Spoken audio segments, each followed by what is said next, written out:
Menggalas tanggungjawab dalam memastikan barangan pertanian yang dibawa masuk ke Malaysia bebas daripada penyakit dan perosak selain selamat dimakan bukan perkara mudah. Apatah lagi peranan itu terpaksa digalas agensi penguatkuasa yang dianggap paling muda dalam negara sejak ditubuhkan pada 2008. Bagaimanapun, semua itu berjaya ditangani Jabatan Perkhidmatan Kuarantin dan Pemeriksaan Malaysia (MAKIS) yang telah membuktikan keupayaan menggagalkan banyak cubaan membawa masuk barangan yang ditaktifkan sebagai tidak selamat kepada pengguna. Perinciannya bersama Siti Khatijah Jaafar.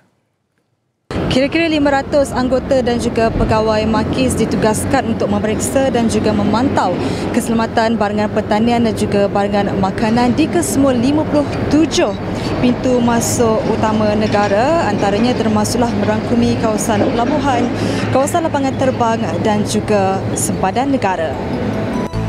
Idea penubuhan MAKIS dicetuskan Perdana Menteri Tan Sri Muhyiddin Yassin yang ketika itu Menteri Pertanian dan Industri Asas Tani.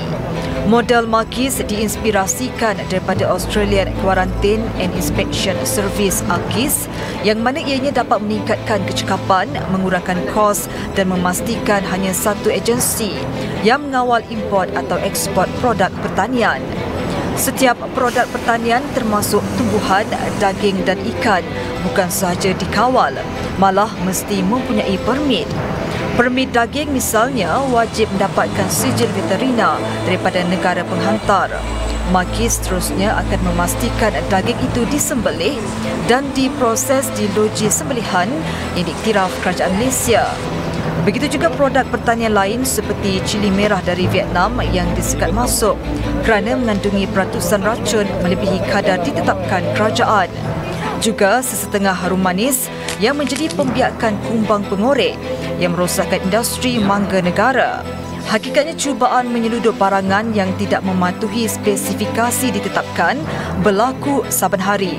Tahun lalu sahaja sejumlah 1,002 kes tangkapan melibatkan ketidakpatuhan kepada prosedur penimportan dan pengeksportan komoditi pertanian, haiwan dan perikanan direkodkan dengan nilai dagangan RM116 juta. 582 kes pula di kompaun. 681 tangkapan juga direkod dari Januari hingga Jun tahun ini dengan nilai dagangan mencecah RM100 juta dengan 568 kompaun. Penyelundup ni dia ejen atau masyarakat dia akan cuba pelbagai MO lah. Dia bila kita tahan dia akan cuba ubah dia punya. Tapi dia tak boleh lari daripada tiga benda sama. Dia masuk tanpa permit, dia cuba lepas tanpa permit ataupun dia mengelirukan kita. Dan ketiga dia memalsukan.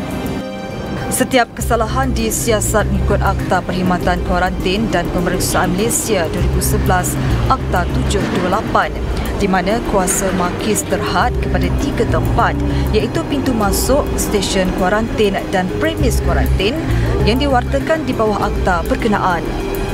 Ikuti laporan kejayaan MAKIS mematahkan penyeludupan cili merah dan ekor lembu sejuk beku dalam buletin utama esok. Laporan Siti Khatijah Jaafar untuk TV3.